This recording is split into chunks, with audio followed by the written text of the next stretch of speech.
Assalamualaikum warahmatullahi wabarakatuh. Kami dari kelompok 5 akan memaparkan materi mengenai etika dalam bisnis syariah dalam mata kuliah manajemen bisnis Islami. Sebelumnya kami akan memperkenalkan diri dari kelompok 5. Saya sendiri yaitu Tantri Wijaya dengan NPM 3101135 kelas manajemen 4D.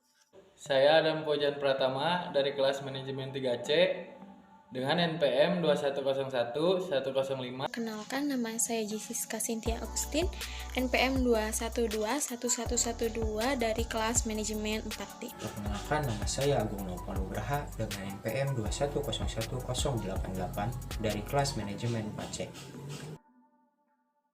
Akan menjelaskan tentang kajian teori etika bisnis dalam Islam.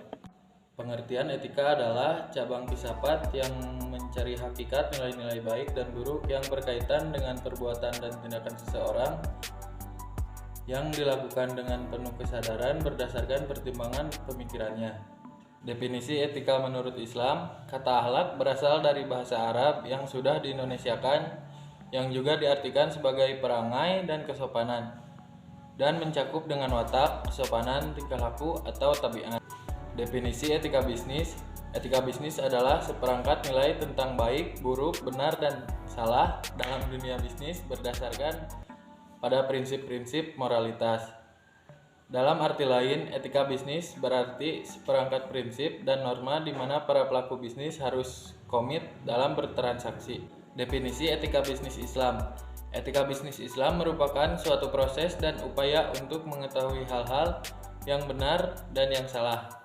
Yang selanjutnya tentu melakukan hal yang berkenaan dengan produk, pelayanan perusahaan, dan pihak yang berkepentingan dengan tuntutan perusahaan.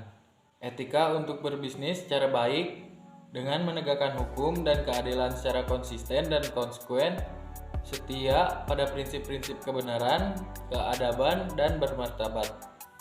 Karena bisnis tidak hanya bertujuan untuk profit saja, namun perlu mempertimbangkan nilai-nilai manusiawi apabila tidak akan mengorbankan hidup banyak orang, sehingga masyarakat pun berkepentingan agar bisnis dilaksanakan secara etis. Bisnis dilakukan di antara manusia yang satu dengan manusia yang lainnya, sehingga membutuhkan etika sebagai pedoman dan orientasi bagi pengambilan keputusan, kegiatan, dan tindak tunduk manusia dalam hubungan bisnis satu dengan yang lainnya. Bisnis saat ini dilakukan dalam persaingan yang sangat ketat, maka dalam persaingan bisnis tersebut, orang yang bersaing dengan tetap memperhatikan norma-norma etis pada iklim yang semakin profesional justru akan menang. Saya akan menjelaskan mengenai aktivitas dan etika bisnis di dalam Islam serta dasar hukum etika bisnis di dalam Islam. Yang pertama, aktivitas dan etika bisnis dalam Islam. Dalam melakukan segala aktivitas, terutama dalam bentuk kegiatan usaha, ada etika yang mengatur. Sehingga dalam kegiatan tersebut dapat menimbulkan keharmonisan dan keselarasan antar sesama. Begitu juga dengan dunia bisnis, tidak lepas dari etika bisnis. Etika bisnis merupakan aturan yang sangat mengatur tentang aktivitas di dalam bisnis. Adapun aktivitas dan etika bisnis di dalam Islam ada 3 hal. Yang pertama, pembisnis harus jujur. Dikatakan sebagai pembisnis yang beretika jika di dalam melaksanakan segala bentuk aktivitas bisnisnya, dia berlaku jujur. Yang kedua, amanah. Dapat dikatakan sebagai pembisnis yang beretika jika dalam segala kegiatannya dia bertanggung jawab dan dapat dipercaya menyampaikan hak yang telah dititipkan kepada beliau. Yang ketiga, adil. Dapat dikatakan sebagai pembisnis yang beretika juga jika dalam segala kegiatan aktivitas bisnisnya dia berlaku adil terhadap sesama atau terhadap siapapun. Selanjutnya, dasar hukum etika bisnis di dalam Islam. Dasar hukum ini terdapat di dalam Al-Quran, yaitu ada 3 surat yang menyatakan sebagai dasar hukum etika bisnis di dalam Islam. Yang pertama, ada surat Al-Baqarah ayat 282, Yang kedua ada surat An-Nisa ayat 29. Yang ketiga ada surat As-Saff ayat 10. Baik, materi selanjutnya yaitu tujuan umum etika bisnis Islam. Etika bisnis Islam adalah merupakan hal yang penting dalam perjalanan sebuah aktivitas bisnis profesional.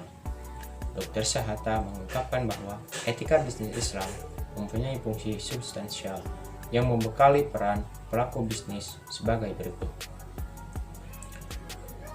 A. Membangun kode etik yang mengatur, mengembangkan, dan menancapkan metode berbisnis dalam kerangka ajaran agama. B. Kode ini dapat menjadi dasar hukum dalam menetapkan tanggung jawab para pelaku bisnis terutama bagi diri mereka sendiri. C. Kode etik ini dipersepsi sebagai dokumen hukum yang dapat menyelesaikan persoalan yang muncul dibanding harus diserahkan ke pihak peradilan. Dan yang terakhir, yang D. Kode etik ini dapat memberi kontribusi dalam penyelesaian banyak persoalan yang terjadi antara sesama pelaku bisnis dan masyarakat tempat mereka bekerja. Selanjutnya, prinsip-prinsip etika bisnis dalam Al-Quran. Yang pertama, kesatuan atau tauhid adalah kesatuan sebagaimana terefleksikan dalam konsep tauhid yang memadukan keseluruhan aspek kehidupan muslim baik dalam bidang ekonomi, politik, dan sosial. Yang kedua, keseimbangan atau adil. Islam sangat menganjurkan untuk berbuat adil dalam berbisnis dan melarang berbuat curang atau zalim. Yang ketiga, kehendak bebas. Kebebasan merupakan bagian penting dalam nilai etika bisnis Islam. Tetapi kebebasan itu tidak merugikan kepentingan kolektif. Yang keempat, tanggung jawab. Kebebasan tanpa batas adalah suatu hal yang mustahil dilakukan oleh manusia karena tidak menuntut adanya pertanggungjawaban dan akuntabilitas untuk memenuhi tuntunan keadilan dan kesatuan. Dan yang terakhir, yang kelima, keberanian, kebijakan, dan kejujuran. Keberanian ini selain mengandung makna kebenaran, lawan dari kesalahan mengandung pula yaitu kebijakan dan kejujuran. Baik, untuk materi selanjutnya akan disampaikan oleh teman saya. Selanjutnya yaitu panduan Rasulullah dalam etika bisnis. Rasulullah Shallallahu Alaihi Wasallam sangat banyak memberikan petunjuk mengenai etika bisnis. Yang pertama yaitu prinsip kejujuran. Rasulullah sendiri selalu bersikap jujur dalam berbisnis. Beliau melarang para pedagang meletakkan barang busuk di sebelah bawah dan barang paling bagus atau baru di bagian paling atas. Yang kedua yaitu tidak melakukan sumpah palsu. Yaitu Rasulullah SAW mengajarkan agar bersikap ramah dan tamat. Yang selanjutnya yaitu tidak boleh menjelekkan bisnis orang lain agar orang membeli kepadanya. Nabi SAW bersabda, janganlah seseorang di antara kalian menjual dengan maksud untuk menjelekkan apa yang dijual oleh orang lain.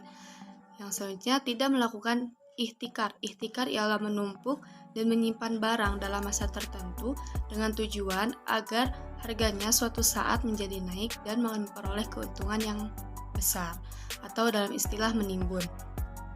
Yang selanjutnya yaitu membayar upah sebelum kering keringat karyawan.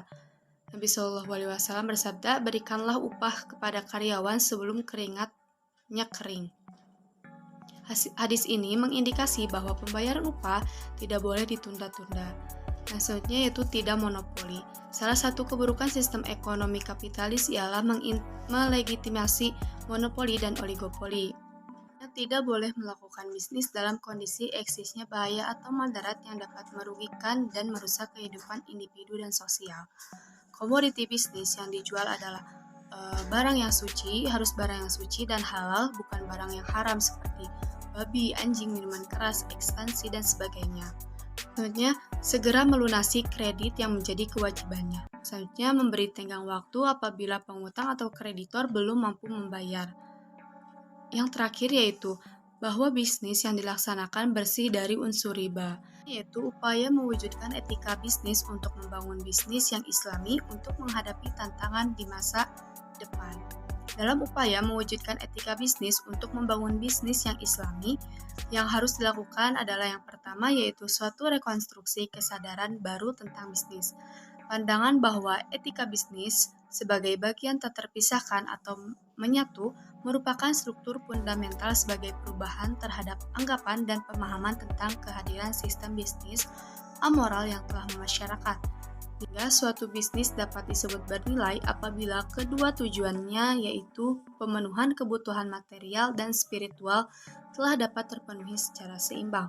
Dengan yang kedua yaitu yang patut dipertimbangkan dalam upaya mewujudkan etika bisnis untuk membangun tatanan bisnis yang islami yaitu diperlukan suatu cara pandang baru dalam melakukan kajian-kajian keilmuan tentang bisnis dan ekonomi. Sekian pemaparan materi dari kelompok 5, kurang lebihnya mohon dimaklum. Terima kasih. Wassalamualaikum warahmatullahi wabarakatuh.